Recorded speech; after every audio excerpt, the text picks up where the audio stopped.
made since the establishment of the NCIC, not just your term and even the terms of others.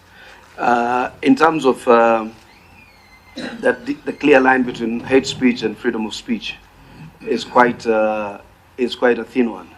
I remember once NCIC did a report which I found extremely insightful, and I was at that time at the KNCHR, so I used that report into an article, and I was very happy that the same, then one of the members of parliament, then no, he was a PNU activist, was now a minister for trade, complained to the NCIC that I had committed the act of hate speech. Actually, Chalo investigated that case and cleared me of any wrongdoing because it was the NCIC report that I was citing. At what point must we be audacious in terms of addressing our ethnic configurations? I think Kenyans try to sanitize a lot of things. I mean, we must sometimes be able to appreciate speech no matter how much we dislike of it. If you look at the Trump administration, it is largely about white supremacy, but it doesn't, that's the strength of democracy. I should be able to stand up and sometimes pinpoint the problem as it is. The only good thing that supported me at that time was the fact that it was based on an NCIC report of the Kibaki administration, that Kibaki's appointments and hitherto that point were extremely skewed, in fact, not only regional, but very nyeri. The third one, in terms of structural, systematic marginalization and exclusion. I'm one of those who always claims to have systematic marginalization and exclusion, like Commissioner Farah there probably is there for the same reason. But how is there a programmatic way of handling it?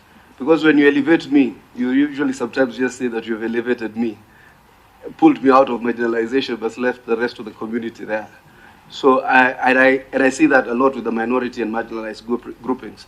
I see a plethora of appointments that go to individuals, but I never see those communities necessarily pulling themselves out of marginalization. Do you have a programmatic strategy so that we can then appreciate better? And do you think that this systematic or systemic abuses, marginalization, alienation are the reasons why there's this violent elections or contestation for power and the fallout?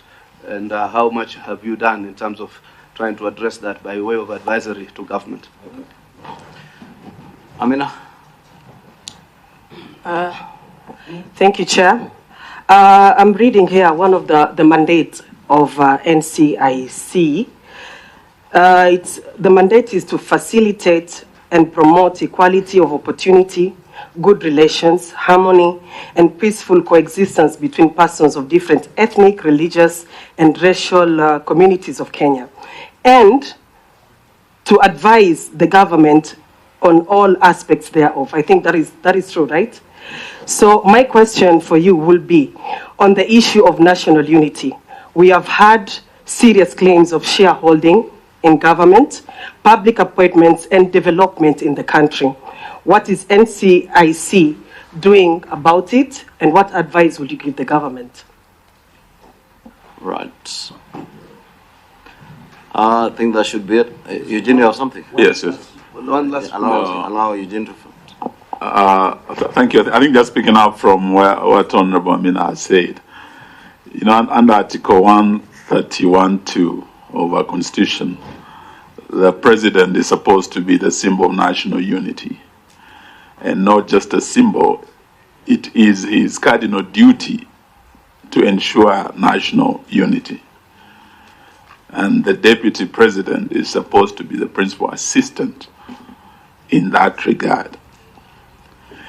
Looking at this election that has just ended, the country was divided right in the middle. Half of the country went yellow for Kenya Kwanza, the other half went blue for Azimio. And after the election,